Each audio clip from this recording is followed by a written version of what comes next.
Drama serial इश्क हुआ की आने वाली एपिसोड में क्या गुल की मां की मौत गुल के लिए लाने वाली है बहुत ज्यादा परेशानियां और गुल की मां की मैयत पर कौन से लगने वाले हैं अब तमाशे क्या होगा नेक्स्ट एपिसोड में आप लोग देखोगे कि यहाँ पर जो गुल है वो अपनी माँ से बात कर रही होगी और बात करते करते उसकी माँ की आवाज आना बंद हो जाएगी, जिस पर गुल को शक हो जाएगा कि मामा को कुछ हुआ है। तो वो फौरन ही अहमर को अपने साथ लेकर वहां जाएगी। तो वहां जाते ही उसे पता चलेगा कि उसकी माँ की डेथ हो गई है। तो गुल जो है अपनी माँ की लाश के साथ चिमट जाएगी और उसको गले से लगा लेगी और वहीं पर उसका जो भाई है वो भी उसके कदमों में बैठा होगा, जबकि उसकी माँ की डेथ की असल वजह उसका भाई और उसकी भाभी है। तो लेकिन यहाँ पर माँ की मौत के बाद वो दोनों ही अपने चेहरे पर मासूमियत का लिबादा ओढ़ लेंगे और यही ज़ाहिर करेंगे कि ये मौत जो है वो असल में गुल की वजह से हुई है। जो गुल ने अमर के साथ शादी की है, इस वजह से वो मां नमोशी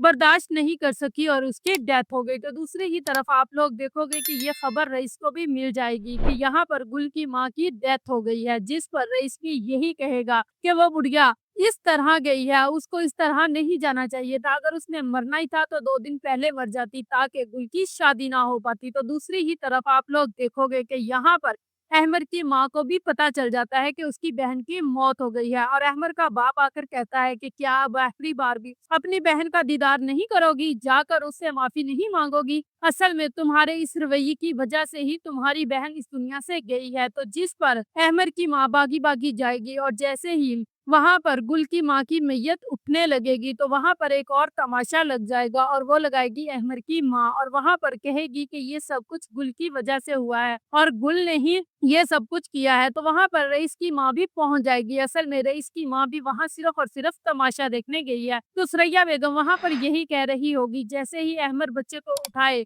अंदर आएगा तो उसको देखकर यही बोलेगी कि कौन किसी के बच्चे को इतनी देर तक पालता है। तो वहां पर उसकी भाभी भी टोन करना शुरू कर देगी कि चंद दिनों की ही बात है, गुलछड़े उड़ा लें जितने उड़ाने हैं। ये शादियां कौन सा इतनी कामयाब होती हैं जितनी ये कामयाब समझते हैं। 1-2 दिन में ही ये तलाक लेकर घर आकर बैठ जाएगी। ये सारी बातें गुल सुन रही होगी। एक तरफ तो उसे माँ की मौत का अफसोस, तो दूसरी ही तरफ अपनों की ये बातें उसको मजीद परेशानी में डाल देंगी। अब जबकि गुल ने अहमर को अभी तक कबूल नहीं किया, जबकि उन दोनों की शादी हो चुकी है, लेकिन इसके बावजूद उसने अहमर को अभी तक एक्सेप्ट नहीं किया। लेकिन अब उसकी माँ की डेथ के बाद गुल के लिए मजीद मुश्किलात खड़ी हो जाएंगी। तो अब जो गुल है वो अहमर के पास ही वापस जाएगी, क्योंकि उसके पास कोई और ठिकाना बाकी नहीं बचा। भाभी तो पहले ही बर्दाश्त नहीं करती थी, तो अब जब उसकी माँ की डेथ हो गई है तो अब उसे कौन बर्दाश्त करेगा। तो यहाँ पर अब हमें गुल जो है वो एक फैसला लेगी, वो अहमर को एक्सेप्ट कर लेगी और उसकी मोहब्बत को भी कबूल कर लेगी। और इस तरह अब आने वाली एपिसोड्स में हमें गुल की मुश्किलात कम होती हुई और अहमर के साथ रोमांटिक सीन देखने को मिलेंगे। If you like this video, subscribe my channel, press the bell icon for more update.